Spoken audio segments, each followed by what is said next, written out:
Nous poursuivons donc ce soir notre lecture de la Bible et plus précisément les événements qui ont suivi le déluge d'après la narration donc biblique.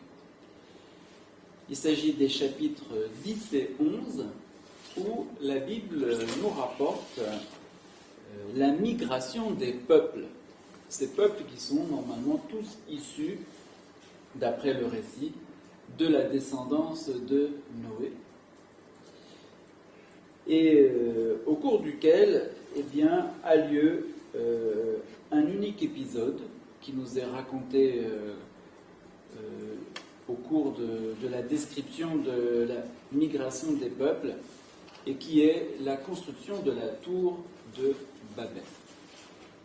J'ai bien dit au milieu de la migration des peuples parce que le texte biblique commence d'abord par nous parler du peuplement de la terre au chapitre 10 en faisant la liste de tous les enfants d'abord de Japheth, puis ensuite des enfants de Cham et enfin des enfants de Sem, justement, sont rapportés après l'épisode de Babel, qui sont les trois enfants, normalement, de Noé. Autrement dit, la Bible elle-même situe l'épisode de Babel, du point de vue littéraire, à l'intérieur du grand mouvement de la migration des peuples. Alors que pourtant, d'après le récit, ce qu'on comprend spontanément, c'est que la migration des peuples n'a eu lieu qu'à la suite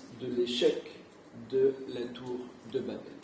Eh bien, c'est parce que sans doute les choses ne se sont pas passées aussi simplement qu'elles paraissent.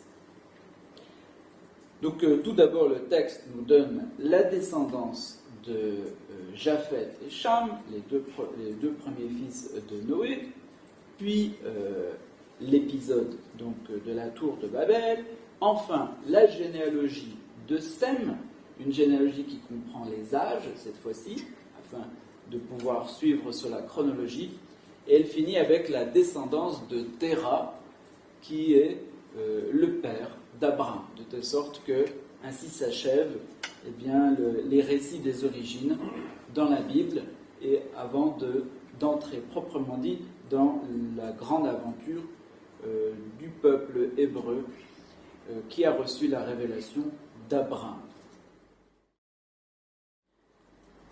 Noé donc est supposé sortir de l'arche avec trois de ses fils, Japheth, Cham et Sem. Bien sûr, ce sont des noms qui ont une valeur théologique, ce sont des noms théophoriques. Normalement, Japheth vient de la racine Yafa, dont vous connaissez la ville de Jaffa, précisément en Israël. Yafa, qui veut dire beau, ce qui est beau. Autrement dit, Japheth signifie littéralement la beauté, la splendeur. Et donc derrière cette idée-là, derrière ce mot-là, c'est l'idée que les descendants de Japheth seront particulièrement les porteurs de la beauté de Dieu.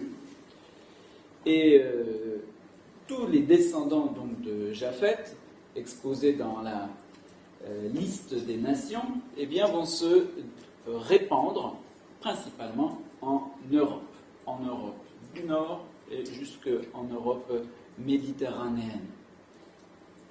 Le deuxième fils, c'est Cham. Alors en français, c'est Cham, mais normalement en hébreu, c'est Ham. Ham, c'est une racine bien connue, ça signifie la chaleur. Et par conséquent, c'est un nom théophorique qui renvoie à la religion solaire, à l'adoration de Dieu sous la forme du soleil. Et tout au long de la Bible, tous les cultes solaires sont systématiquement appelés Hammat, autrement dit des idoles chaudes, des idoles brûlantes, des idoles solaires. Donc Ham est, lui, semble-t-il par vocation, l'éponyme de ceux qui vont adorer le Seigneur à travers son image visible la plus essentielle dans le cosmos, qui est le Soleil. Et la descendance de Cham, eh bien justement, va se répandre tout d'abord dans l'Arabie, et puis ensuite surtout en Afrique et en Égypte. Donc en Égypte, évidemment, le culte solaire trouve sa place bien connue, et c'est donc en tant qu'ils sont descendants de Cham qu'ils sont à leur tour les portateurs de cette religiosité solaire à l'égard du mystère de Dieu. Et quant à Shem, c'est trop facile. Shem veut dire en hébreu le nom. Et pour donc le lecteur et l'auteur sans doute biblique, les Sémites sont eux au contraire les portateurs de la révélation de Dieu à travers son nom, à travers bien sûr le nom révélé, lequel, sans qu'il soit précisé, mais évidemment ça renvoie au mystère de Dieu hébraïque qui révèle son nom. Et les Sémites, effectivement, se répandent essentiellement dans les pays de la Mésopotamie, de la Syrie de l'Ouest et enfin sur toute la côte phénicienne. Et ainsi sont les représentants du mystère du Dieu qui s'est révélé à travers son nom, autrement dit d'une adoration plus abstraite que celle de la beauté des Européens ou l'image solaire des Africains. C'est donc ces trois noms éponymes sont les trois sources de tous les peuples dont le texte nous donne la liste. Alors, je ne vais pas vous faire dans le détail l'explication de tous ces peuples, même si c'est toujours intéressant. La plus grande partie de ces peuples sont bien connus et correspondent au moins à la situation des peuples autour du XVe siècle avant Jésus-Christ. Si la Bible, en effet, remonte à l'époque de Moïse, alors elle correspond à peu près à cette situation des peuples. C'est-à-dire que bien que nous nous situions par rapport au récit biblique à l'an 3000, sans doute les peuples connus, eux, ce sont ceux au moins du XVe siècle. Alors maintenant, si ensuite on considère que la Bible est rédigée dans la forme que nous connaissons au Ve siècle, alors la représentation des peuples ici est homogène quand même à 10 siècles au-dessus. La Bible nous donne donc la dérivation de la majeure partie des peuples, au moins du XVe siècle, alors que bien sûr le récit, comme je l'ai dit, de la dispersion des peuples s'étend, selon la Bible, depuis le déluge jusqu'à la tour de Babel, et normalement encore après, jusqu'à la naissance d'un descendant de Noé qui s'appelle Péler, et où a lieu, proprement dit, ce qui est nommé la dispersion des peuples. Péler signifiant précisément divisé. Donc il est appelé du fait de l'événement de la dispersion des peuples. Alors rapidement, je vous rappelle que Japheth donc donne naissance à Gomer. Gomer, normalement, on considère que ce sont les Germains. Par Flavius Joseph, les Germains sont aussi assimilés aux Galates de l'Asie mineure. Les Galates qui sont eux-mêmes, bien sûr, l'origine des Gaulois de la région de France. Et d'ailleurs, Flavius Joseph dit que les Gomères sont allés jusqu'à Cadix, qui est la fameuse ville du sud de l'Espagne. Autrement dit, ceux qui lui appellent Gomères font à peu près ce mouvement-là. Après viennent les Mèdes, c'est-à-dire ceux de la Médie, autrement dit, cette fois-ci, c'est dans cette direction-là. La Médie, après quoi Yavan. Yavan, normalement, c'est le nom antique pour les Grecs. Nous nous appelons ce peuple grec à cause d'une petite population de la Grèce qui s'est rendue fameuse à l'époque des Romains. Mais les Sémites appellent les Grecs donc Yavan, sachant que les Grecs eux-mêmes ne s'appelaient ni Yavan, ni même Grécos, ils s'appelaient Hellas, donc les Hellènes. Donc un mouvement qui va évidemment, cette fois-ci, dans ce sens-là. Il nous parle aussi des Magogues. Magogues sont connus à cause des visions d'Ézéchiel et de Jérémie, mais en fait personne ne sait exactement de qui il s'agit. Normalement, on s'entend pour considérer qu'il s'agit des Goths. Et effectivement, ce que l'on sait des Goths, c'est qu'ils ne sont pas allés directement, ils ne viennent pas de la Scandinavie. Ils viennent d'autres régions. Alors, ils sont montés ensuite en Scandinavie, jusqu'à ce qu'ensuite ils redescendent vers la Pologne, et puis ensuite déboulent lors des invasions barbares du Haut Moyen-Âge en Europe. Après quoi, il nous parle de Tuval. Nous ne savons pas exactement de qui il s'agit, mais Flavius Joseph les équipare aux Ibères de la péninsule ibérique. Les Méchèques, on ne connaît pas trop. Tiras, normalement, ce sont les Turcs de l'Antiquité.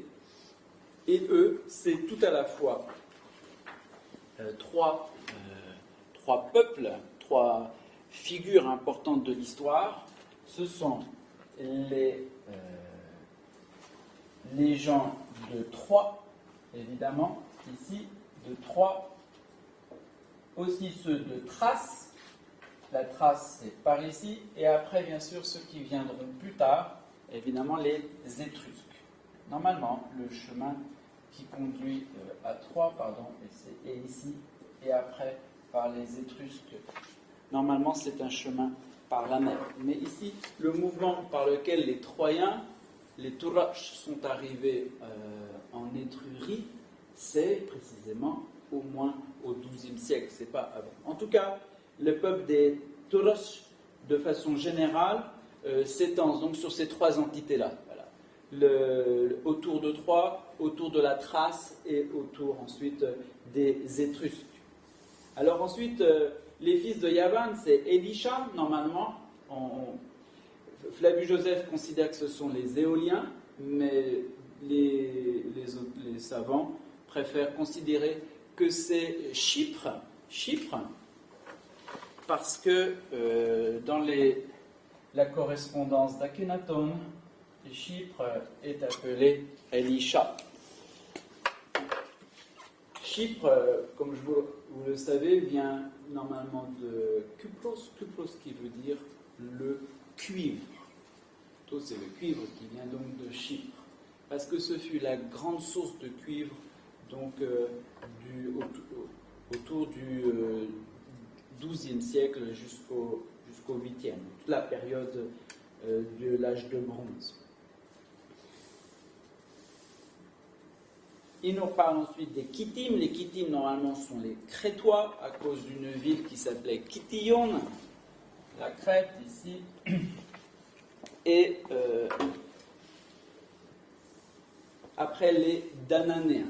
Les Dananéens, ça ne vous dit rien, pourtant, ceux qui faisaient autrefois de la littérature classique devaient les connaître. Ce sont évidemment les Grecs, ceux de l'époque de Mycène. D'accord ? Donc nous sommes ici encore dans un autre mouvement, on ne sait pas comment, par la mer ou par la terre, vers la Grèce. Ce sont les Grecs de Mycène qui, justement, devront laisser place à ceux qui viennent après de la Thrace.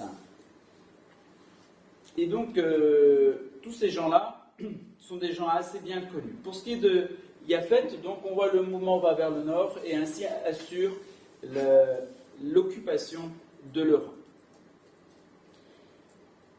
La Bible ensuite passe donc à la descendance de Cham, et ici les noms aussi correspondent à des pays importants et bien connus. Donc si Cham ne correspond à aucun pays, en tout cas son fils c'est Couche. Et Couche, c'est bien connu, c'est le nom de l'Éthiopie, n'est-ce pas? C'est donc, normalement par là, c'est plus bas, c'est le nom de l'Éthiopie, et après Couche, ou comme deuxième fils, qui serait né de Cham, vous avez Mitzrayim. Et Mitzrayim, c'est proprement dit le nom de l'Égypte. Le mot Égypte en français vient de Guptos, dont a donné les Coptes, qui est un mot lui-même aussi difficile à expliquer. On donne plusieurs explications. En tout cas, les Égyptiens ne s'appellent pas Égyptiens, ils ne s'appellent pas Coptes, enfin c'est devenu le nom de religieux, mais ils s'appellent Mitzrayim. Là aussi, quand l'explication du mot Mitzrayim est assez difficile à cerner. Après Mitzrayim, il nous parle de Put. Put, que nous savons, pour des raisons diverses, être la Libye. Autrement dit, et après Put, il aurait eu pour frère Canaan. Canaan, qui est donc la terre de Palestine dans notre langage romain. Autrement dit, il nous parle d'un mouvement qui va comme ça et qui remonte. Ici, bien sûr, c'est un mouvement par le sud, et tous les dérivés, précisément, de ces gens-là, qui sont Séba. Séba, c'est justement le pays de la fameuse reine de Saba, c'est-à-dire normalement le Yémen. Donc le Yémen, l'Éthiopie, Havila, on ne sait pas où c'est, Sapta, on ne sait pas où c'est, mais Saptka, on ne sait pas non plus où c'est, mais on voit que c'est toujours dans le même coin, Rama non plus. Et enfin, encore de nouveau, Sheva et Dezan non plus, sont des noms inconnus. En tout cas, si on est autour de la corne de l'Afrique, cela veut dire que le mouvement qui nous est décrit est un mouvement par le sud, et qui n'aboutit à la Méditerranée pas du tout par le continent, mais bien par la mer, et donc moyennant une longue traversée maritime. Alors c'est à ce moment-là que le récit biblique s'arrête sur d'abord un personnage, c'est le seul personnage qui soit décrit, et qui est le fils de Couche. Et il s'appelle Nimrod. De ce Nimrod, il est dit qu'il était un vaillant chasseur devant Dieu, et qu'il fut le premier potentat sur la terre. Il était tellement célèbre pour sa vaillance que la Bible nous dit qu'il est devenu proverbial, comme Nimrod, vaillant chasseur devant Yahweh, devant Dieu. Et il nous est dit que ce Nimrod avait un empire qui avait pour ville principale Babel. Alors, Babel, ça pose problème, parce que Babel n'apparaît précisément qu'autour de 1600 ou 1800. Tout dépend de la date que l'on choisit pour Hammurabi. Donc il faut normalement remonter à la première dynastie babylonienne pour pouvoir dire que Babel existe. À l'époque, normalement, il n'y a aucune Babel au 3e millénaire. En revanche, il nous parle de Erech. Or ça, Erech, c'est en fait une ville bien connue de Sumer, c'est Uruk. Il nous parle aussi de Akkad. Alors, Akkad aussi, normalement, est plus tardif. C'est à côté, c'est dans le bassin aussi mésopotamien. Akkad, fameux empire d'Akkad, fondé par Sargon, il faudra attendre 1000 ans. Donc, ce Nimrod, d'après la Bible, avait donc un grand empire, il ne nous est pas dit lequel, mais avait au moins Uruk, ça c'est sûr, si on se situe au niveau de 3000, une ville qui existe en 3000, il avait Uruk comme capitale. Il avait peut-être Babel et Akkad aussi déjà à son actif. Et puis le texte continue et nous parle ensuite de la diffusion donc des potentats, des divers puissances qui sortiront de l'empire de Nimrod, notamment la Syrie avec sa capitale Ninive et aussi Kala, l'autre ville grande. La Bible donc poursuit ensuite les fondations de Mitzrayim. Mitzrayim aurait fondé Loud. Loud, nous ne savons pas trop à quoi ça correspond, sinon qu'on s'imagine que c'est en rapport à la Lydie, Mais même pas, c'est pas la Lydie, pardon. Il y a 2 fois Loud, et le Loud de Cham, on ne sait pas lequel c'est. Et enfin, le Loud, après Loud, il nous parle de Léhab, et Léhab, c'est normalement le fondateur de la Libye. Alors ici, nous sommes devant un petit problème, mais c'est comme ça. Nous avons 2 noms pour cette région. Donc on a ici Mitzrayim, ici nous avons Cush, ici nous avons Put, mais nous savons que Put sera supplanté par Léhab. Et c'est de lui que nous appelons cette région la Libye. Et puis Canaan.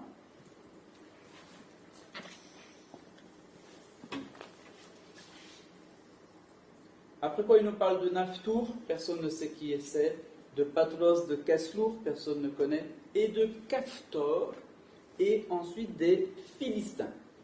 Donc l'auteur attribue une descendance chamique aux Philistins par, semble-t-il, un petit passage par Chypre. Car les Kaftorim sont aussi des Chypriotes. Donc ici, on va avoir des mélanges, forcément. On a donc une racine yaphétique aux Chypriotes et aussi une origine chamique. Il en sera de même d'ailleurs pour Canaan, puisqu'il y procède normalement de la souche chamique, mais on sait bien que toute la Phénicie sera couverte par les descendants de Sem, et donc il y aura un brassage des peuples. Sem, et d'après l'auteur, fut le père de Élam, les Élamites, donc dans un mouvement qui va par là. Élam, l'origine de la Perse du Sud, avec sa capitale Suse, mais Élam c'est quand même avant. Après quoi, Ashur, donc de nouveau ici, la Syrie c'est ici. On a, d'après l'auteur, Ninive aurait été fondée par un descendant de Nimrod, donc plutôt ici la souche chamite, mais qui se mélange avec la souche sémitique. Après quoi, il parle de Arphaxad. Et Arphaxad, c'est normalement les ancêtres des Chaldéens. Sauf qu'il faut savoir que nous, on dit Chaldéens avec un L. Il y en a Kalada. Mais à l'origine, c'est Kassada. Les Hébreux parlent de Kasdim lorsqu'ils parlent des Chaldéens. Et Arphaxad, vous enlevez Apar, vous avez le Ksad. Alors ici, effectivement, les Chaldéens ont une histoire compliquée puisqu'ils venaient en partie du nord, qu'on appelle ici les Kassites, et c'est ensuite qu'ils sont descendus et qu'ils ont fondé ce que nous appelons après l'Empire chaldéen et la culture chaldéenne, qui est une récupération de la culture babylonienne, beaucoup plus tard. Donc, Apakshad, sans doute, fonde les pays du Nord. Après quoi, c'est Loud, le Loud, au sujet duquel j'ai hésité, c'est la Lydie, en pleine Asie mineure. Et après, Aram. Alors, Aram, eh bien, ce sont tous les Araméens de la Syrie, de la Grande Syrie, de l'Euphrate à la Méditerranée. Et c'est ainsi que s'achève donc. Alors Aram ensuite lui-même enfante Outs, qui est normalement Damas, dans une appellation antique. Hul, semble-t-il, a des rapports avec l'Arménie, on ne sait pas. Quant à Guéder, c'est alors là la Bactriane. Alors, la Bactriane, c'est normalement cette région-ci. C'est beaucoup plus haut. Ça, c'est au-dessus. Et enfin, Mash, on ne sait pas où c'est. Et puis ensuite, d'autres noms, Shelah, Eber, etc., etc., etc. Et puis surtout, après, à Eber, nous avons une suite de villes bien connues qui sont des villes de la Phénicie. L'auteur nous dit que c'est d'eux que descendent les Yébusites. Les Jébusites, c'était les habitants de Jérusalem, d'après la Bible, avant que David ne conquiert la ville. Les Amoréens, bon. Les Girgashites, on ne sait pas qui c'est, mais ils apparaissent dans la Bible comme un personnage, comme une peuplade. Les Hivites, alors nous savons que Hivi est l'ancien nom de Tripoli, la Tripoli libanaise, pas la Tripoli libyenne, donc on est en pleine sur la côte phénicienne. De même, après, il nous parle des Arkites. Arka est aussi une ville du Liban sur la côte phénicienne. Il nous parle des Sinites. Alors, on ne sait pas lesquels c'est, les Sinites, mais normalement, certains l'attribuent des liens avec les Chypriotes. Il nous parle des Arvadites. Arva est aussi une ville importante de la côte phénicienne, au-dessus de Tripoli. Il nous parle des Tsemara. Et les Tsemara, normalement, d'après les recherches, ce serait la ville de Homs. Et il nous finit enfin par Hamamit. Et les Hamawites, évidemment, c'est la ville de Hama, en Syrie, ville bien connue, qui porte le nom Ham, parce que c'est une ville qui avait des sources chaudes. Là, donc il y avait des thermes. Voilà le pourtour des nations. Alors, aujourd'hui, cette description du mouvement des peuples, est-ce qu'elle est pour nous vérifiable? Au-delà, bien sûr, du mythe, au-delà de la façon dont la Bible appelle fils de, une succession de peuples, éponymes, au-delà de toutes ces questions-là, je voudrais avec vous vous montrer que, au moins, aujourd'hui, nous avons suffisamment de preuves archéologiques et épigraphiques pour démontrer que la grande aventure des Chamites est vraie et authentique. En effet, le déluge, qui donc a eu lieu d'après la chronologie que nous suivons, qui est la chronologie de la Septante, en 3100, n'était bien sûr qu'un déluge local, régional. Le grand déluge, le seul qui a pu être planétaire, nous avons vu, c'est celui du Xe siècle avant Jésus-Christ, celui causé par le fameux Dryas récent.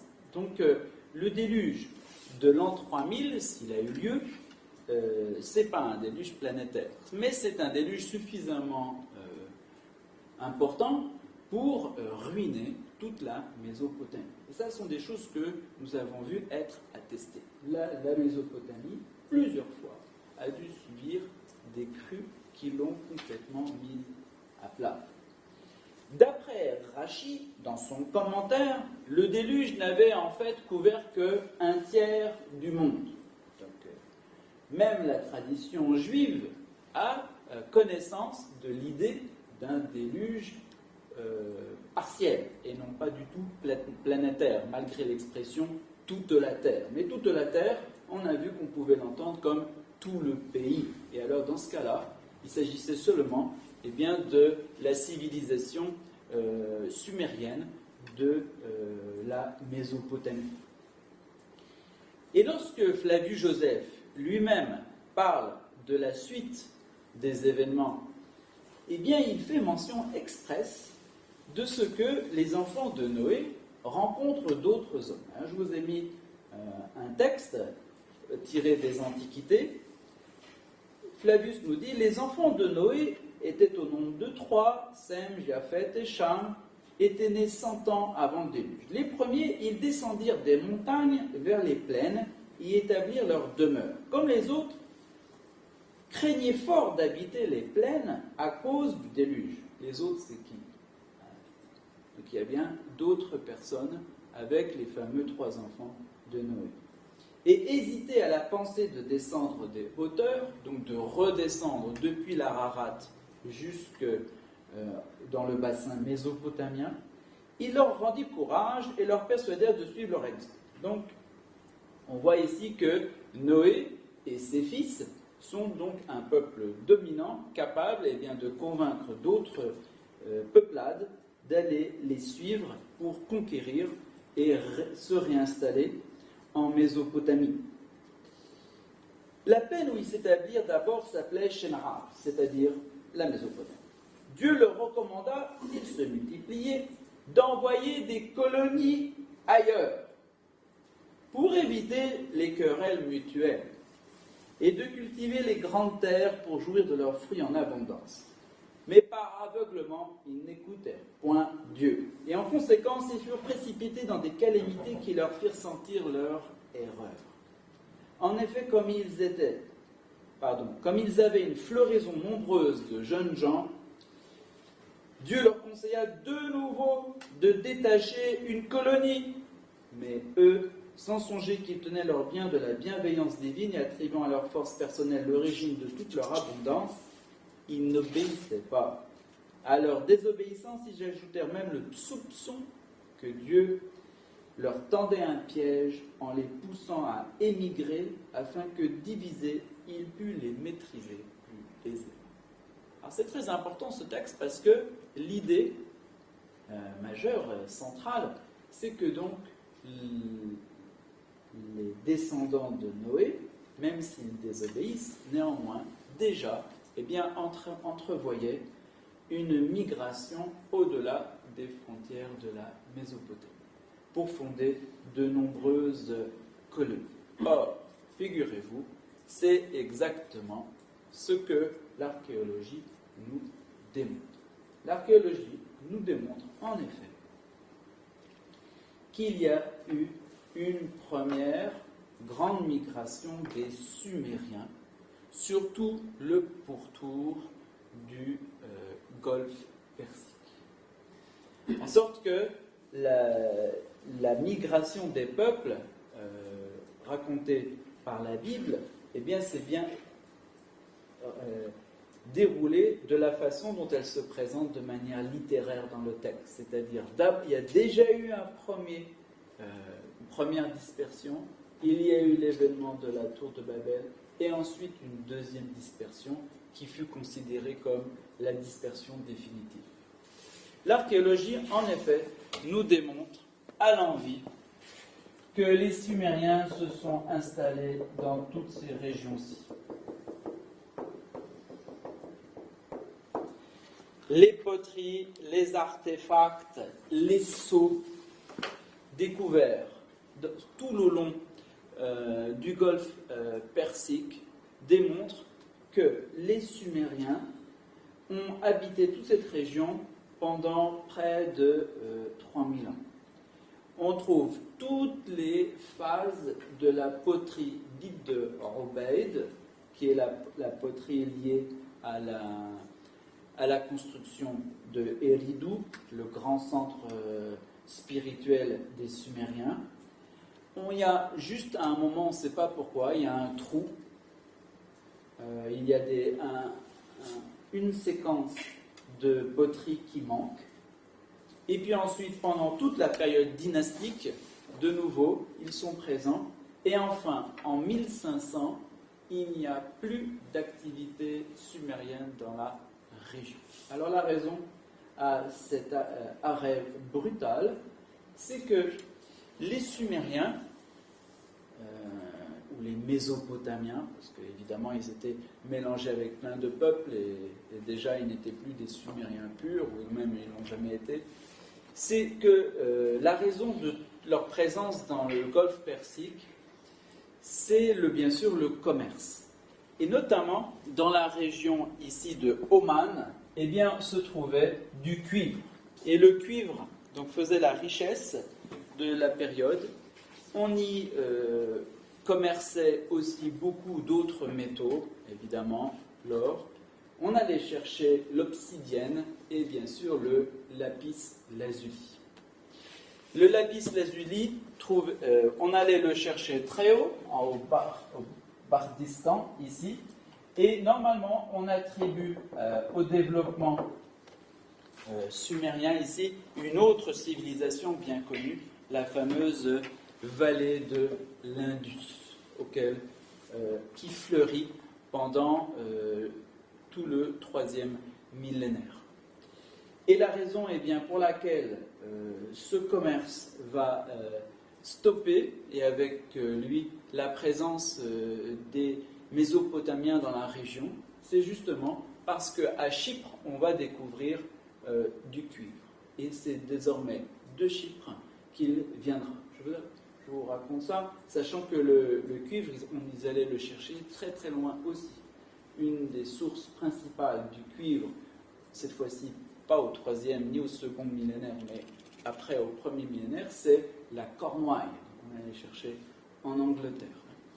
Mais c'est, semble-t-il, parce que à Oman, le filon s'épuisait, et puis parce que Chypre est devenu le principal filon du cuivre, que l'on attribue à cette cause-là la disparition de la présence sumérienne ou mésopotamienne dans le golfe Persique. Alors le golfe Persique, bien sûr, ne s'appelait pas Persique à l'époque, il s'appelait la mer Érythrée, c'est-à-dire la mer Rouge. D'où les ambiguïtés lorsque nous appelons ensuite la mer d'Égypte la mer Rouge. Rouge, pourquoi? On ne sait pas trop. Peut-être parce que, justement, on appelait les hommes sumériens les rouges. Alors eux-mêmes, dans leurs écrits, ils s'appellent les têtes brûlées. Têtes noires. Les têtes noires. La Bible appelle les descendants des Sumériens, enfin leurs ancêtres, les Adamites. Adam, ça veut dire le rouge, précisément. Donc il y a quelque chose ici à voir avec le mystère des origines, à la fois bibliques et sumériennes de l'humanité. Les Sumériens, donc, vont activement commercer dans la région. Mais ils vont faire aussi beaucoup plus que ça. Ils vont choisir la petite île du Bahreïn pour en faire leur nouvelle Jérusalem, leur nouvelle cité divine. En effet, on a découvert au Bahreïn, donc vous voyez où est mon Bahreïn,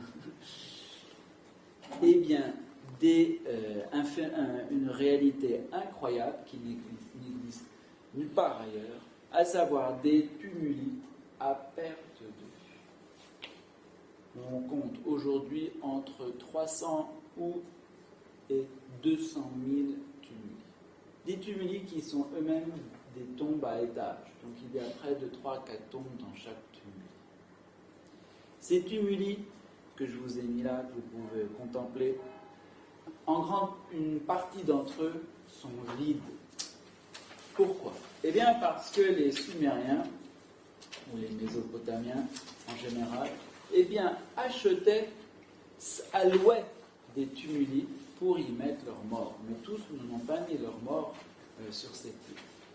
La ville du Bahreïn, l'île du Bahreïn, est une pépinière de sceaux et de poteries de l'époque Ubayd et de l'époque dynastique. Autrement dit, cette île était considérée comme le lieu où il fallait mourir. Et s'il fallait mourir, c'est-à-dire que c'était le lieu où on entrait dans l'éternité. C'était le lieu des dieux, des morts, de l'au-delà. Cette île était devenue la porte de l'éternité. Et cette porte de l'éternité en faisait le pays des vivants ou le pays des morts, c'était à peu près la même chose. C'était devenu une ville sacrée pour quelle raison? Eh bien parce que les déluges avaient justement déprimé nos Mésopotamiens. À l'origine, le lieu des vivants et des morts, c'était tout en haut, dans l'Ararat. C'est là-bas que Sargon et même Sénachérib et surtout l'épopée de Enmerkar, elle mettait précisément la porte des cieux. Et donc, avec le temps, comme il s'installait tout autour de la côte du Golfe Persique, que les déluges avaient manifestement rendu la région de la Mésopotamie instable du point de vue spirituel, et enfin parce que surtout, aller jusqu'en haut de l'Ararat, ça prenait des mois, alors qu'en bateau, en quelques jours, on arrivait directement sur l'île du Bahreïn. Et c'est ainsi qu'ils ont appelé une des villes principales du Bahreïn du nom de Dilmun. Je vous ai mis deux textes cunéiformes qui chantent donc la sainteté de Dilmun. Mais attention, si vous lisez bien, vous ne savez pas de quel Dilmun il s'agit, car Dilmun fut aussi dans la littérature mésopotamienne situé dans les cieux, dans les montagnes, c'est-à-dire près des cieux, tout en haut, dans la région du nord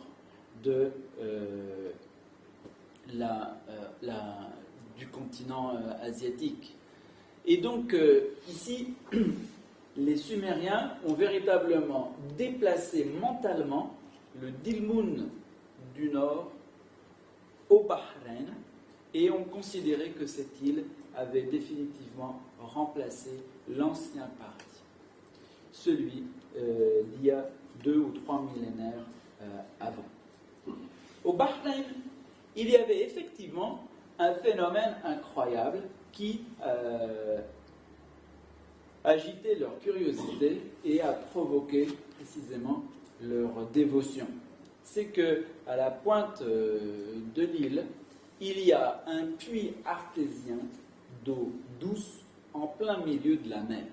Et voir de l'eau douce qui sort au milieu de la mer et de l'eau salée, c'était pour eux un signe qu'il y avait là une porte d'entrée vers les eaux souterraines, et donc les eaux primordiales, où précisément logeait le dieu principal des Sumériens qui était Ya ou Enki.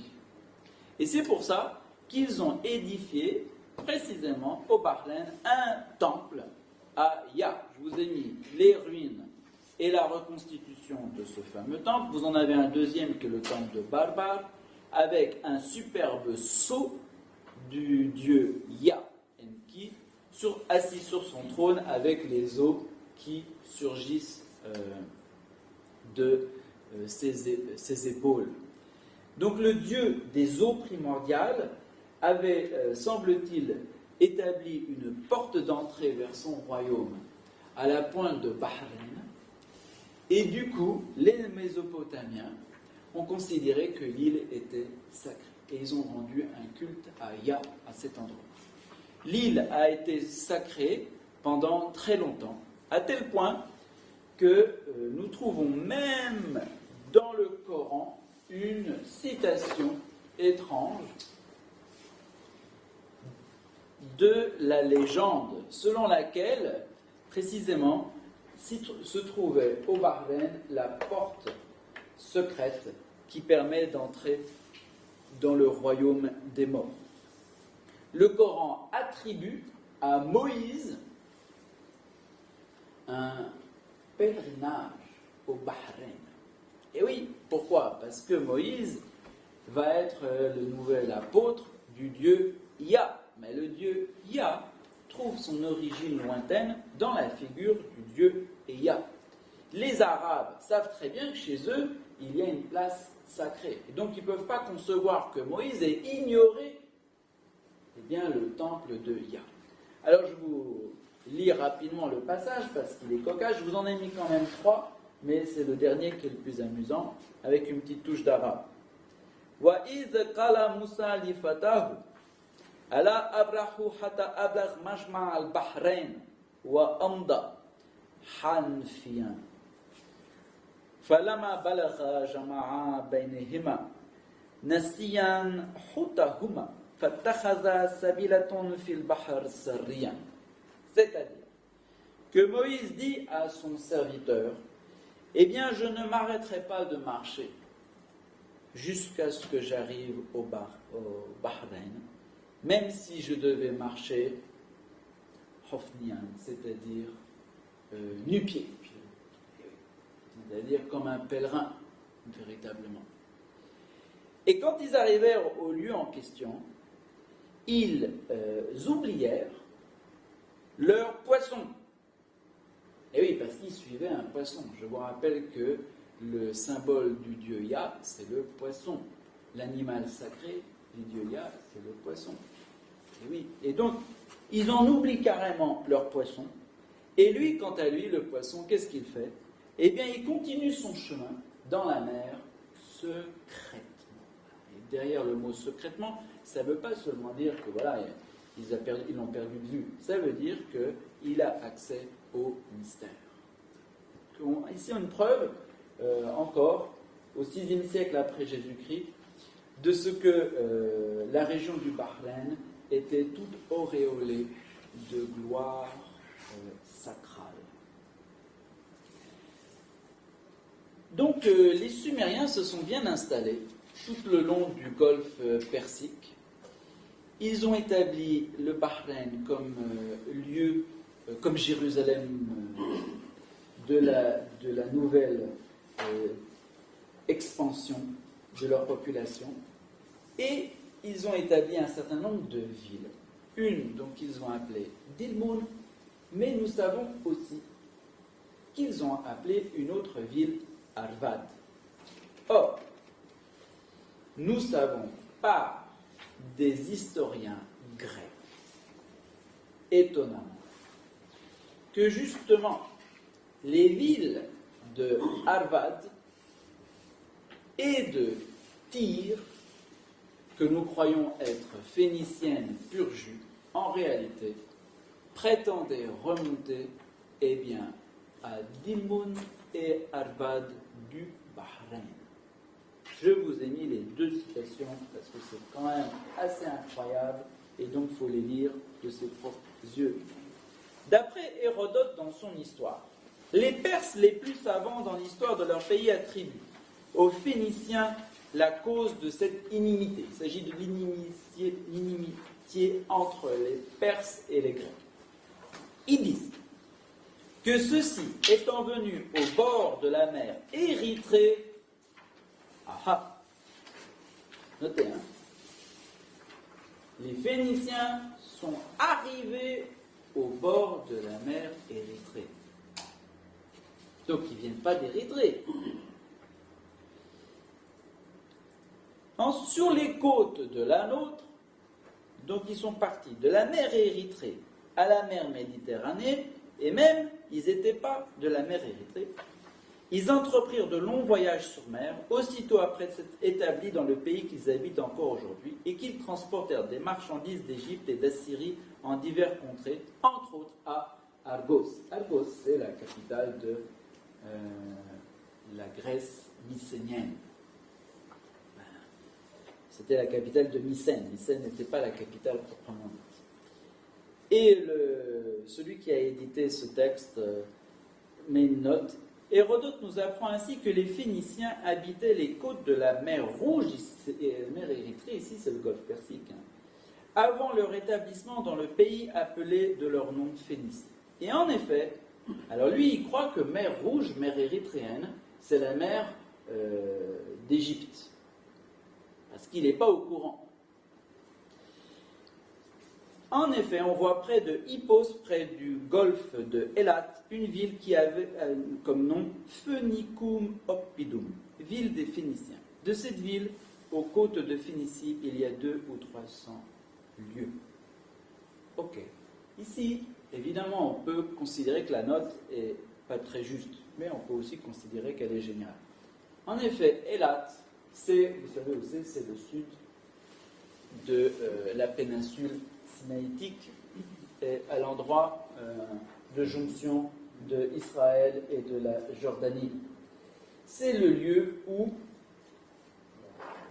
le roi Salomon bâtit un port de telle sorte qu'il puisse commercer avec qui? Eh bien précisément avec la reine de Saba, avec le Yémen, avec tous ces pays-là. Et il a fait appel à qui? Il a fait appel à des Phéniciens. Que viennent faire les Phéniciens ici, alors qu'ils sont là? Eh bien parce qu'ils venaient de la mer érythréenne. Ils ont fait effectivement ce grand parcours depuis les origines. Que donc le mouvement décrit par la Bible semble tout à fait juste. Strabon aussi, dans sa géographie, dit que pour peu qu'on avance au-delà de Guéra, on rencontre encore d'autres îles, à savoir Tyr et Arados, lesquels renferment des temples fort semblables aux temples phéniciens. Les habitants prétendent même que leurs dieux îles sont les métropoles des îles et des villes de même nom qui dépendent de la Phénicie. Séparées de Térédon par un trajet de 10 journées, ces deux îles ne sont plus qu'à une demi-journée de distance du cap Man. Man, c'est Oman, que l'on appelait Magan autrefois, situé juste à l'entrée du golfe. Donc, l'Arad de Phénicie venait bien d'un Arad qui se trouve au Bahreïn. Et quant à Tyr, eh bien, figurez-vous, Tyr avait pour origine Dilmun, parce qu'entre T et D, c'est la même chose. Et entre L et R, c'est la même chose. Tyr s'est appelé autrefois Til. Quant à Mun, c'est un augmentatif. Autrement dit, la Dilmun du Bahreïn est à l'origine de la Tyr actuelle, avec une prononciation Tsir, au Tsur. Alors après, comment on est venu à Tsur, qui signifie le rocher proprement dit. Mais de l'un à l'autre, on voit que les Phéniciens, donc de Canaan, prétendaient tirer leur origine bien, de la mer Érythrée, et plus précisément, semble-t-il, du Bahreïn, conformément bien, au grand mouvement défini par la Bible. Cette grande migration donc, de la mer Rouge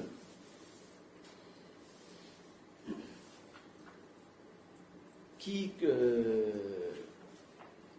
va occuper tout le 3e millénaire, va être l'objet aussi bien, d'autres constats archéologiques absolument extraordinaires qui ont fait l'objet de recherches depuis le début du siècle dernier jusqu'à maintenant.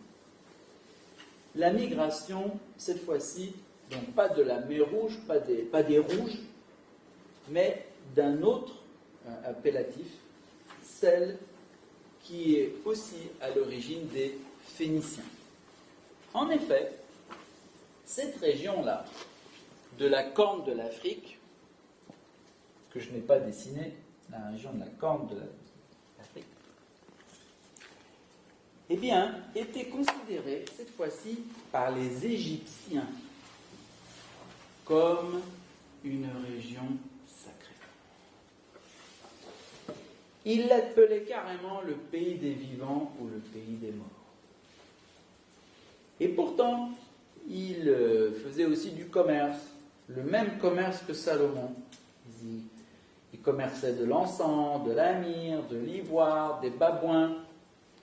Et lorsqu'on regarde les fresques qui veulent représenter cette région-là, eh bien effectivement, on voit des personnages qui sont égyptiens, évidemment, mais on en voit d'autres qui sont africains, négroïdes, et d'autres encore qui sont sémites, typiques sémites, caucasiens.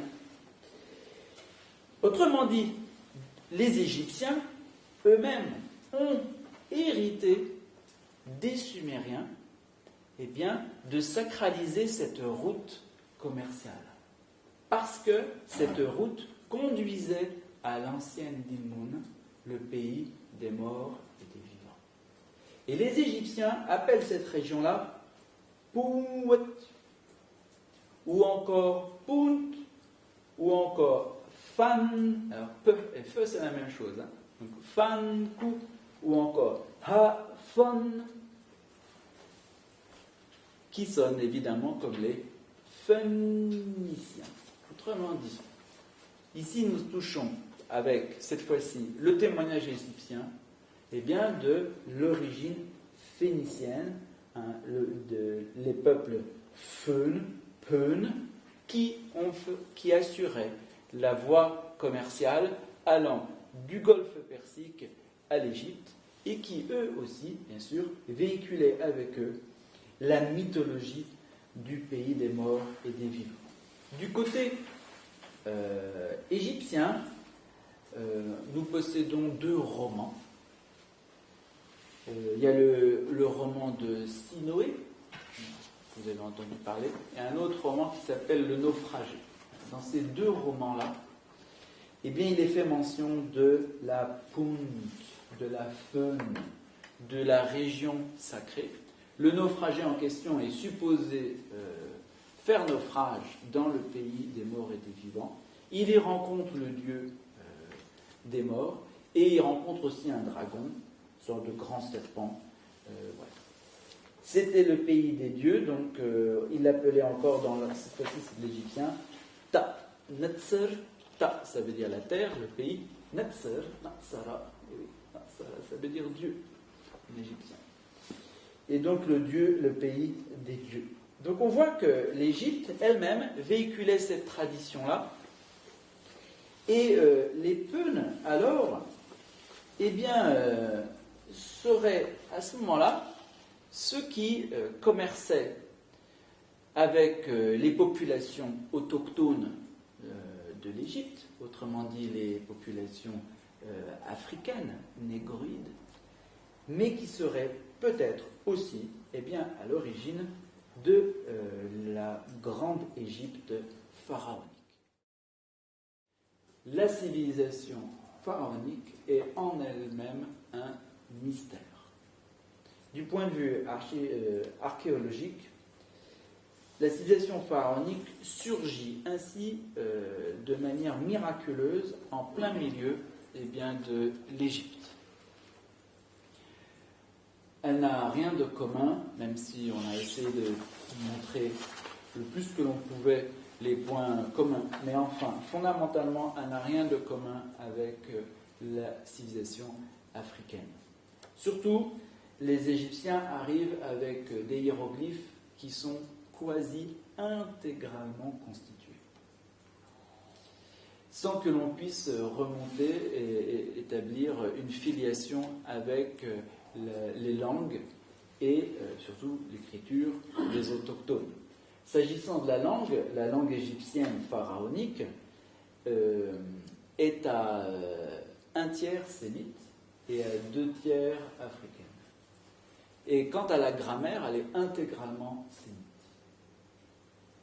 Autrement dit, la langue égyptienne est la langue d'un peuple dominant. Voilà. Un peuple qui a imposé sa grammaire, qui a imposé sa syntaxe, et puis bien sûr qui a dû faire avec le lexique du coin. Mais même avec le lexique du coin, ils n'y ont laissé que 2 tiers. Il y a un tiers du lexique qui vient intégralement des langues sémites. Donc la civilisation égyptienne a clairement des origines sémites, alors qu'elle est profondément inculturée dans la réalité africaine.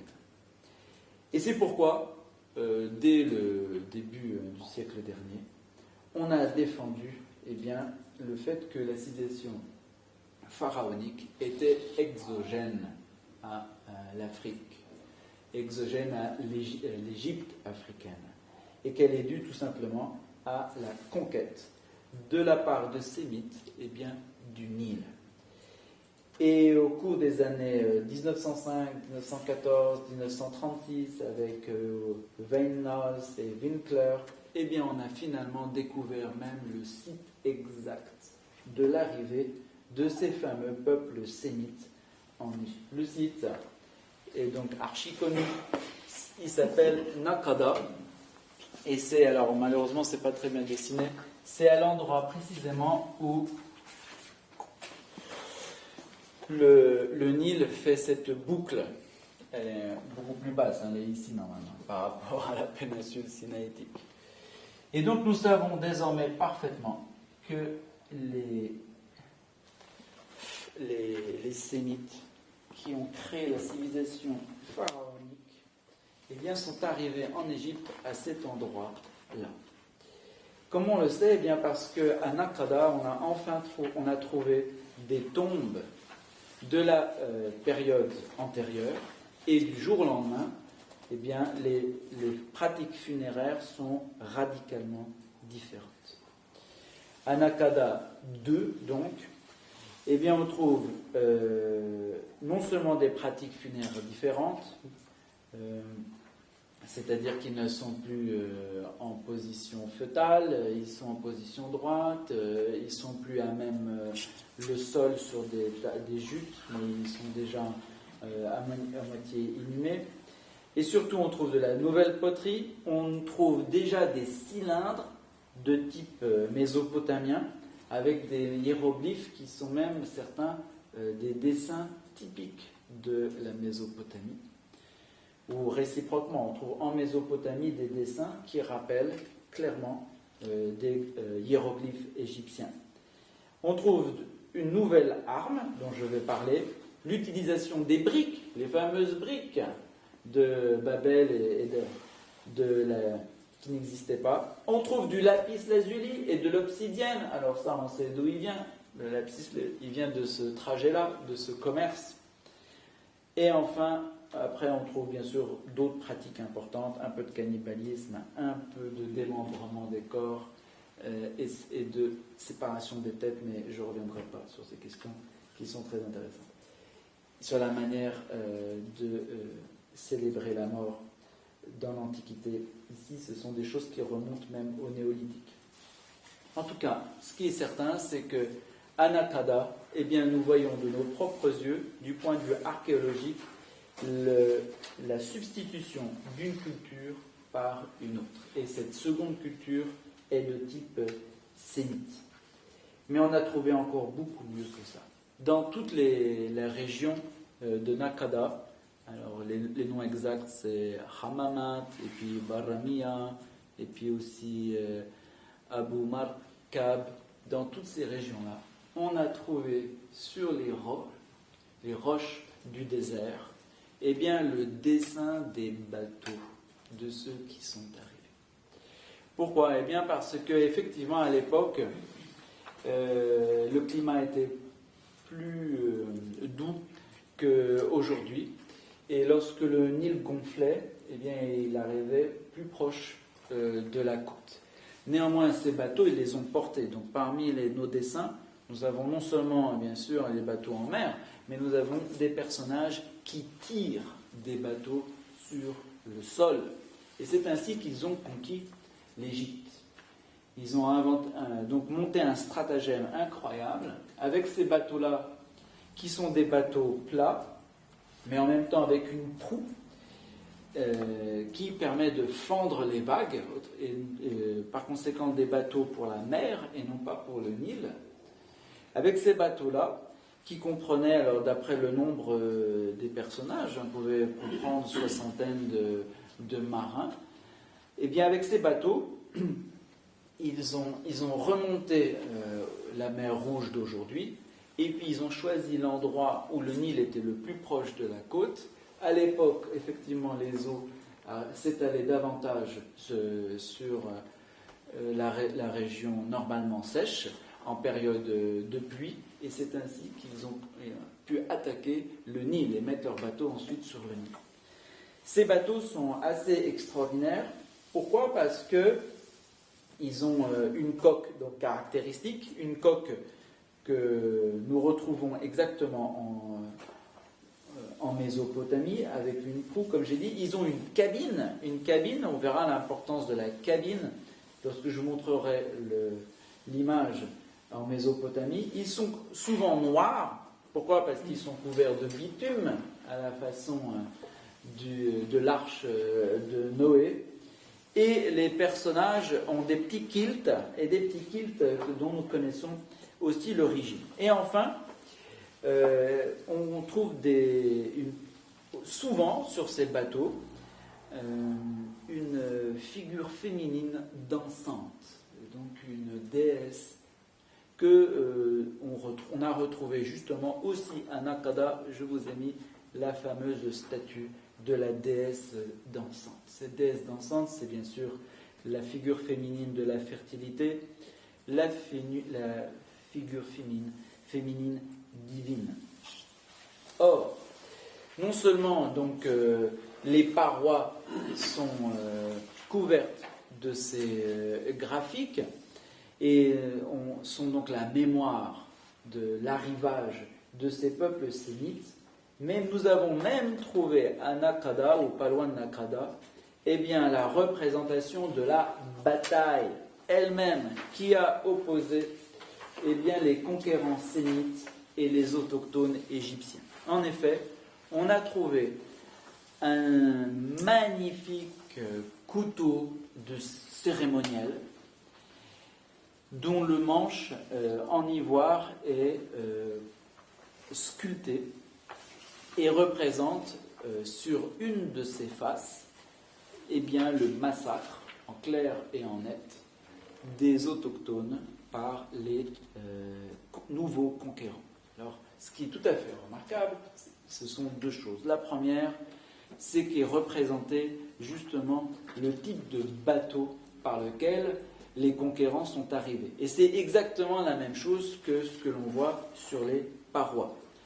Or, ce bateau, il comprend une cabine, il comprend une grande proue, il comprend des symboles lunisolaires. Vous avez le croissant et pour représenter la lune, et puis le soleil qui est sur le croissant. Tous ces symboles-là, on les connaît très bien. Pourquoi ? Eh bien parce qu'on les retrouve à l'identique en Mésopotamie. Je vous ai mis en bas une image d'un des bateaux en question. Et comme par hasard, le personnage qui est sur ce bateau ici, eh bien c'est celui que l'on appelle le roi de Uruk. Sous le couteau donc, de Jebel el-Arak, on trouve non seulement le bateau des conquérants, mais on trouve aussi le bateau des vaincus. Et le bateau des vaincus, en bas, est de forme tout à fait différente. Et il est de forme dite nilotique. Encore maintenant, ils font toujours les bateaux comme ça, avec du bambou tressé, là, hop, en forme de banane, qui n'ont rien à voir avec ces grandes coques des bateaux des conquérants. et qui était, elle, appropriée, bien sûr, aux eaux toutes douces de la Mésopotamie. Je vous rappelle que la Mésopotamie le bassin mésopotamien était lui-même à l'origine recouvert de marécages et d'eau, et pendant tout le 5e et 4e millénaire, les Mésopotamiens avaient organisé tout un système de digues et de canaux, et donc ils se transportaient sans cesse en canaux. Donc ce genre de bateaux, on les connaît bien. Et l'autre point absolument décisif dans cette représentation de la bataille qui a opposé les conquérants avec les vaincus, c'est qu'on voit que les conquérants se servent d'une arme qui apparaît dans les tombes nouvelles et qui est la masse piriforme. À nous, ça ne nous dit rien, mais sachez que ce fut le nerf de la guerre, parce que les autochtones, eux, se servaient de haches normales.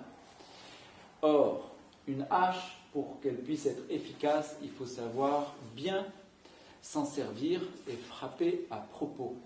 Or, dans une bataille et dans une mêlée, vous ne savez pas vous servir correctement d'une lame. À l'inverse, avec une masse piriforme, dans quelques positions de votre corps, lorsque vous frappez, eh bien vous cognez. Eh bien, c'est avec cette masse piriforme qu'ils ont vaincu tous les peuples. Et très tardivement, dans la période pharaonique, vous verrez toujours Pharaon avec une masse piriforme. C'est la fameuse arme par laquelle les conquérants ont conquis l'Égypte aux origines. Alors ces gens-là, eux-mêmes, bien sûr, ils ne s'appellent pas Feun, encore que. Ils s'appellent les suivants de Horus, Hor. Horus, c'est important parce que c'est normalement l'image du faucon. Or, les Feun ont pour symbole, normalement, eh bien, le fameux phénix, l'animal qui meurt et qui ressuscite de ses propres cendres. Donc on voit une filiation entre l'oiseau céleste, le rapace qui vole très haut dans les airs, qui est un symbole du soleil, qui est un symbole de la vie spirituelle, du monde spirituel céleste. Bref, entre le phénix des Phéniciens et le faucon des suivants de Horus, il y a sans doute des lignes de continuité. Donc ce sont à peu près les mêmes, nos Peuns, mais nos Peuns étaient plutôt des commerçants pacifistes. Ce sont d'autres qui se sont servis de la connaissance que les Peuns avaient de la géographie de l'Égypte pour, eux, inaugurer une véritable guerre de conquête. Or, qui sont-ils ?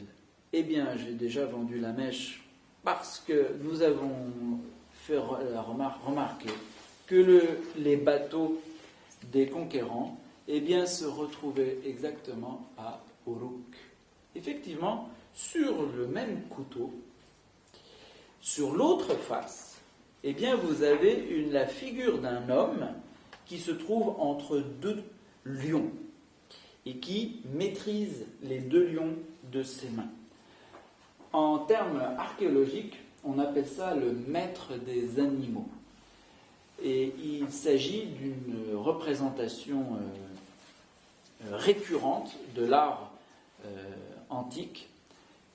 Il peut s'agir de lions, il peut s'agir de taureaux, il peut s'agir de serpents, il peut s'agir aussi d'animaux mythiques, de chimères. Il peut s'agir même parfois de sortes de girafes avec des coups enroulés autour. Parfois c'est une dame justement, c'est une femme qui est maîtresse des animaux. Mais en règle générale c'est un homme. Or ici, cet homme, eh bien c'est pas n'importe lequel, car il a un habit tout à fait particulier. Il porte barbe, plutôt abondante, quoique bien taillée. Il a, dirait-on, un petit chignon sur la tête mais ce n'est qu'une apparence. En réalité, il s'agit de... Pardon, j'ai dit chignon, mais en fait c'est ça. C'est un chignon, mais l'apparence c'est un petit bonnet. Voilà. Ce bonnet, c'est un chignon. Les rois, précisément mésopotamiens, s'entouraient la tête avec leurs propres cheveux. Ils avaient les cheveux longs. Hein. Et donc en fait, il s'agit d'un chignon typique du monde mésopotamien. Et il porte un kilt et il est poitrail nu. Or, eh bien sachez que ce personnage, avec ces caractéristiques-là, est aussi un personnage bien connu de l'iconographie archéologique. C'est celui que l'on appelle le roi de Uruk, parce qu'on ne sait pas comment le nommer. C'est celui-là qui se trouve sur la grande barque, avec, sur la barque, une vache, et la vache, qu'est-ce qu'elle porte? Elle porte une cabine. Et cette cabine, cette fameuse cabine qu'on trouve sur tous les bateaux, figurez-vous, c'est le sanctuaire portatif de la déesse mère, de la fameuse déesse Inanna. Alors notre roi de Uruk, je vous l'ai représenté en train de oindre de l'huile sur la tête d'un de ses sujets, et donc ça veut dire que notre roi de Uruk a des prétentions sacerdotales. Il est d'ailleurs à côté du sanctuaire de Uruk, mais il est aussi représenté sous une forme guerrière. Donc il est à la fois roi prêtre, évidemment. Donc s'il est roi, il est prêtre, forcément il est grand prêtre, il appartient au sacerdoce. Donc ici, l'image le montre en train d'accomplir un acte de nature sacerdotale. Mais s'il est roi, c'est qu'il est d'abord un homme de guerre. Et notre roi de Uruk est représenté souvent en train de décocher des flèches contre plein d'ennemis. Alors je vous en ai mis une représentation sur un cylindre. La fameuse pierre noire de Uruk, l'obsidienne, où il décoche une flèche, et empale un lion. Je vous ai remis à côté une image aussi qui représente un personnage qui tient dans ses bras un lion. Habituellement, il est appliqué à Gilgamesh, mais personne ne sait s'il s'agit de Gilgamesh, qui était aussi roi de Uruk, ou bien c'est le fameux roi de Uruk. Sur le sceau d'en haut, vous ne pouvez pas lire, malheureusement, les signes ici, mais ils font mention aussi du roi de Uruk. Tout ça pour dire que ce roi de Uruk, qui est-il? Eh bien, nous ne savons pas. Mais ce que nous savons, c'est que justement, au 3e millénaire, un peu plus tard, donc on est un peu descendu, on est en 2900 à peu près, ou 2800, on va dire 2 siècles après, donc 3 siècles après le déluge biblique, selon la chronologie grecque, en tout cas, autour de 2800, eh bien, Uruk, qui était une ville déjà fondée. Et oui, rappelez-vous, Uruk a été fondée par Enoch et par Yared. Uruk, d'ailleurs, s'appelle Uruk ou bien Unuk. C'est Ur-Unuk, donc le changement de voyelle ne doit pas vous impressionner. Donc c'est normalement une des cités fondées par Enoch et compagnie, les Anunnaki, si on considère que tout ça est relatif à la ville et au personnage Uruk, Unuk, Enoch. Mais surtout, ce qu'on sait, c'est qu'en 2800, tout d'un coup, Uruk est l'objet d'une véritable frénésie architecturale.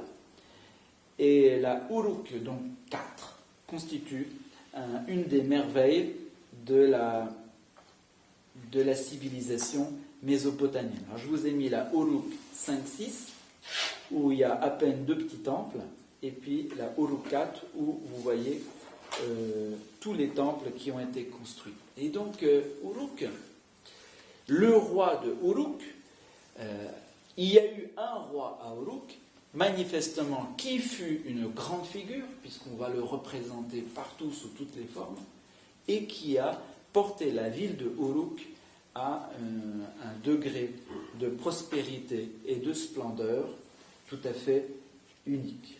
Alors, ce roi de Uruk est aussi, manifestement, d'après le couteau de Jebel al-Harak, trouvé à Nakada, il fut aussi celui qui a dirigé, commandité, et peut-être même dirigé personnellement la conquête de l'Égypte. Autrement dit, il s'est acquis un immense empire. Plusieurs auteurs on pense que c'est justement lui, le fameux Nimrod de la Bible, qui avait comme capitale Erech, c'est-à-dire Uruk. En effet, Nimrod est dit être un grand chasseur, c'est son titre principal. Et on voit bien que le roi de Uruk est régulièrement représenté sous la forme du grand chasseur. Normalement, on considère que ce roi de Uruk, et s'il est équivalent à Nimrod, fut aussi adoré ensuite par les Mésopotamiens comme Ninurta. Ninurta, c'est aussi le dieu de la chasse, le dieu du combat et le dieu de la végétation. Et il est systématiquement représenté en train de décocher une flèche. Ainsi, on trouverait les fondements archéologiques qui donneraient raison à la Bible lorsqu'elle parle d'un grand potentat nommé Nimrod qui avait pour capitale Uruk et qui étendit son empire de manière exceptionnelle pour l'époque. Alors, évidemment, Nimrod et le roi de Uruk en soi ne semblent pas avoir de lien du point de vue épigraphique, quand on s'appuie seulement sur la Bible, mis à part cet adjectif de grand chasseur devant Dieu. Sauf que Uruk est aussi le siège, justement, d'une littérature mésopotamienne très importante, à savoir de la grande saga, et même de plusieurs sagas, d'un personnage que les Mésopotamiens vénéraient comme un grand personnage, et qui est un certain Enmerkar. Alors, au-delà, évidemment, de la ressemblance immédiate qu'il y a entre Enmerkar et Nimrod, vous voyez tout de suite que les noms se rapprochent. D'autant que Kar, dans Enmerkar, veut dire le chasseur. Moi, personnellement, je ne sais pas ce que veut dire Enmer, mais Kar veut dire chasseur. Et dans Nimrod, sachez que le « de » final de Nimrod est un, sans doute, jeu de mots de l'auteur biblique. Parce que Nimrod est une figure rebelle. Et Nimrod, ça signifie « nous nous rebellons ». En mettant un « d » final, Ramada, ça veut dire ici, Marada, c'est se rebeller. Donc Nimrod signifie « nous nous rebellons », mais si vous enlevez le « d », vous avez « Nemr », exactement comme « Enmar », « Ka ». Et Nemr, comme par hasard, du point de vue de la racine, ça renvoie au fauve. Et donc on voit très bien toutes ces images de lion, tigre, tout ce que vous voulez, qui caractérisent bien sûr le grand chasseur. Le lion, c'est par excellence l'animal royal et chasseur. Donc on voit que se dessine une figure commune entre Enmerkar et Nimrod. Or, Enmerkar, c'est un personnage absolument fondamental de l'histoire de Sumer. Parce que Enmerkar, selon donc, son épopée, avait d'abord, il est le fondateur, d'après la liste sumérienne des rois, de la ville de Uruk après le déluge. Donc la filiation, je vous l'ai mise ici sur la liste sumérienne des rois, de Sumerian King List. Je vous rappelle que le personnage du déluge s'appelle Utnapishtim, et qui signifie normalement celui qui a longue vie, parce que le Noé sumérien est éternisé au final de sa vie. Il était lui-même le fils d'un certain Ubar-Utu. Ubar, je ne sais pas ce que ça veut dire, mais Utu, ça veut dire le soleil. Et donc, Ubar-Utu et Noé, ou plutôt Utnapishtim, son fils, était à l'époque roi de la ville de Shuruppak. Et c'est à ce moment-là, à l'époque donc de Ubar-Utu, que advint le fameux déluge qui essuya toute la Mésopotamie. Donc la liste sumérienne des rois s'achève sur Ubar-Utu, roi de Shuruppak. Et puis ensuite, elle commence une nouvelle liste après le déluge. Elle donne la liste d'abord de Kish, et puis après, elle reprend une autre liste. Et dans cette autre liste, eh bien, le premier, c'est un certain Meskiad Kacher, qui lui-même était fils de Utu, fils du soleil. Et Meskiad Kacher fut le père de Enmerkar. Or, Meskiad Kacher aussi, c'est un nom, pour le coup, dont je connais la signification. Le R final est inutile, c'est simplement c'est une consonne destinée à mettre une voyelle. Donc le nom normalement c'est Meskiakash. Et Meskiag, ça veut dire celui qui a divisé les terres. Autrement dit, il s'appelle Kash, le diviseur de terres. Or, qu'est-ce qu'il est dit dans la liste des rois sumériens? Il est dit que Meskiakash fut le premier à prendre des bateaux et à aller quitter la côte pour aller au-delà des montagnes dans un autre pays. Donc, dans la mémoire sumérienne, Meskiakash fut un grand voyageur et un conquérant, ou en tout cas un explorateur de contrées lointaines. Donc vous avez, selon la liste sumérienne, vous avez Ubar-Utu et Utnapishtim avant le déluge, qui habitait Shuruppak. Après le déluge, vous avez Utu qui devient exister à Uruk, Meskiakash qui est le fondateur proprement dit de Uruk, mais qui n'y reste pas. En tout cas, il dirige des expéditions maritimes dans les pays lointains. Et il a pour fils Enmerkar. Et bien, si vous regardez bien, vous avez un parallèle assez intéressant. D'après la Bible, Lamech est le père de Noé. Bon, c'est le bon Lamech. C'est le mauvais Lamech, mais c'est le bon Lamech. La Bible ne dit rien sur lui. Noé, on sait bien ce qu'elle dit. Noé a pour fils Ham. Ham qui veut dire le soleil, exactement comme Utu. Il est vrai qu'il a aussi Yafet et Shem. Et Ham a pour fils qui? Cush, qui est exactement la même chose que le Kash, qui est le nom principal de Meskiakash. Alors il est vrai qu'il y a aussi Misraïm et Canaan. Et c'est de Cush que naît Nimrod. Et donc il vient au niveau de Enmerkar. En tout cas, le parallèle est vraiment parlant.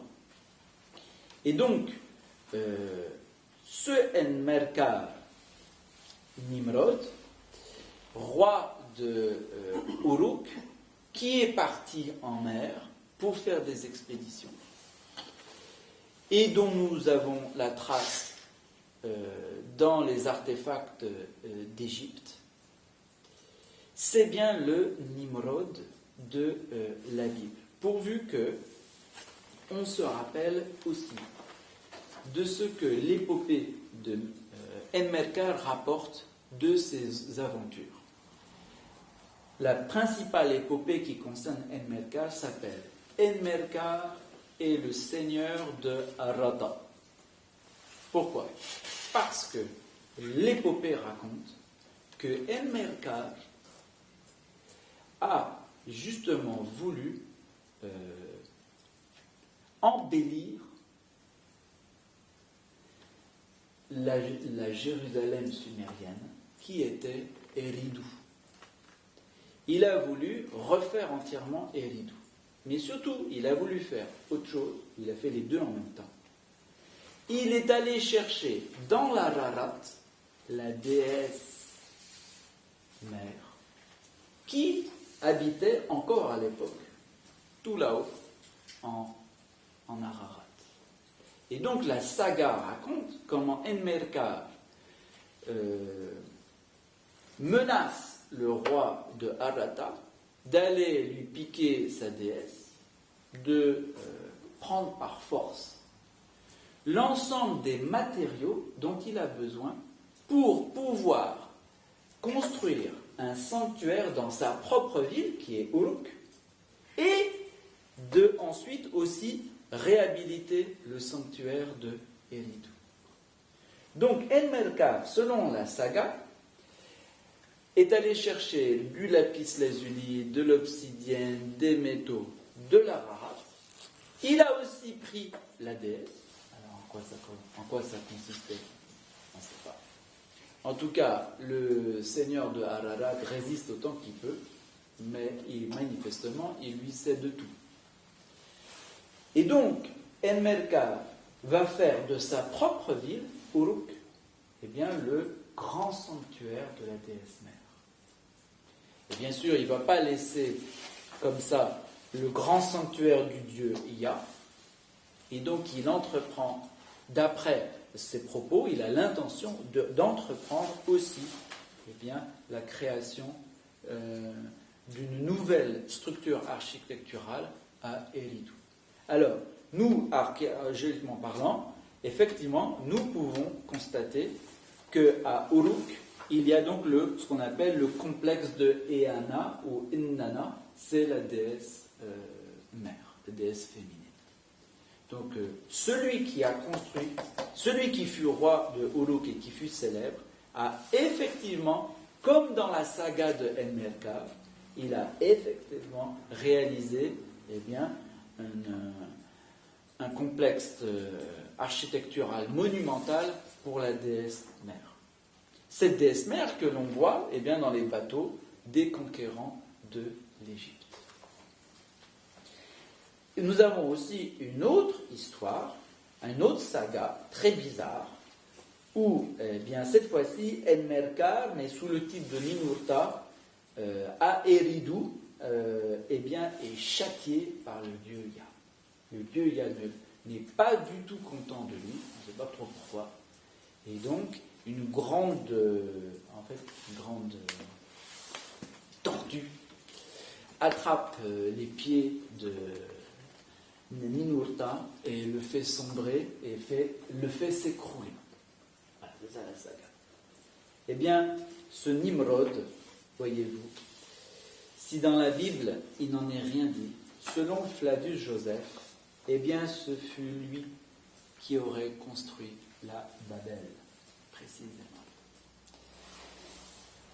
Flavius Joseph dit que Nimrod voulait reconstruire Babel et en faire une œuvre architecturale démentielle, pas seulement pour glorifier Dieu ou pour défier Dieu, mais parce que précisément ils étaient tous encore traumatisés par les déluges. Ils voulaient faire quelque chose qui puisse résister au déluge.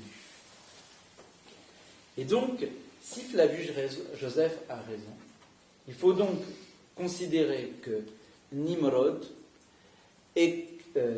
aurait construit Babel, comme Enmerkar a voulu lui aussi construire Uruk pour accueillir la déesse mère, et Eridu. Et du coup, viendraient se superposer Babel et Eridu. Effectivement, nous avons dit que Babel, la Babylone des Babyloniens, n'existait pas à l'époque. Babel, dans la Bible, est soi-disant appelé ainsi parce que c'est le lieu où Dieu aurait confondu les langues des peuples, d'après la racine Ballal, qui veut dire mélanger ou confondre. Mais vous voyez, savez très bien comme moi que Babel ne vient pas de Ballal, et non. Babel, c'est tout simplement Bab-El, la porte de Dieu. Or, la porte de Dieu, c'est tout simplement Eridu. C'est là le grand sanctuaire du Dieu principal, dans lequel se trouvait, rappelez-vous, le fameux abysse, qu'ils appelaient Abzu. Et dans cet Abzu se trouvait la porte qui conduisait vers le pays des morts. Et donc, on peut ainsi rassembler les morceaux du puzzle et considérer que, effectivement, Enmerkar Nimrod, c'est bien le même personnage qui, à la fois, a construit le complexe architectural de la nouvelle Uruk et qui a projeté la nouvelle construction architecturale de Eridu, qui était la porte du grand Dieu El, par son fils Ya. Et que d'après l'histoire de Ninurta et de la tortue, ça a mal fini. Or, architecturalement parlant, cela est avéré. Rappelez-vous, je vous avais donné autrefois les 17 niveaux de Eridu. Les 17 niveaux de Eridu qui nous montraient sa fondation première à l'époque énochienne jusqu'à la dernière strate qui constitue jusqu'à maintenant la plus grande plateforme jamais construite dans tout le pays de Sumer. Une immense plateforme, parce que bien sûr ils construisaient par-dessus, ils agrandissaient à chaque fois par-dessus. Cette plateforme-là, paraît-il, est la plus grande qui n'a jamais été faite. On parle ici, on est au 3e millénaire, pas après. Parce qu'après, effectivement, ils vont recommencer. Mais il se pourrait bien que le premier qui ait voulu faire une montagne de Dieu sur une plateforme, eh bien, ce fut le concepteur du Eridu 1. Sauf que le concepteur de Eridu 1, nous savons qu'il n'a été que le concepteur, c'est-à-dire qu'il n'a pas pu aller plus loin que sa plateforme, parce qu'il y a ça de sable dessus, c'est-à-dire 500 ans, pendant lequel le lieu a été tabou. Le lieu qui était la Jérusalem de Sumer, le lieu où se trouvait le temple, le lieu à partir duquel tout a commencé, le lieu qui était sursacré, a été du jour au lendemain tabou. Qu'est-ce que ça veut dire? Eh bien, ça veut dire qu'il s'est passé un événement que les Sumériens ont lu comme une malédiction divine, du type de ce qui s'est passé à la tour de Babel. Dieu a frappé la grande construction, sans doute par la foudre, ou par un tremblement de terre, ou par quelque chose, et tout le monde s'est dispersé, et plus personne n'a voulu construire et finir la fameuse ziggurat projetée à Eridu. Voilà la solution assez, convaincante que l'on peut donner à l'épisode de Babel, et en mettant bout à bout à la fois le témoignage de la Bible sur la migration chamite et l'ensemble des artefacts sumériens de la période du 3e millénaire. Allez, dans la paix du Christ.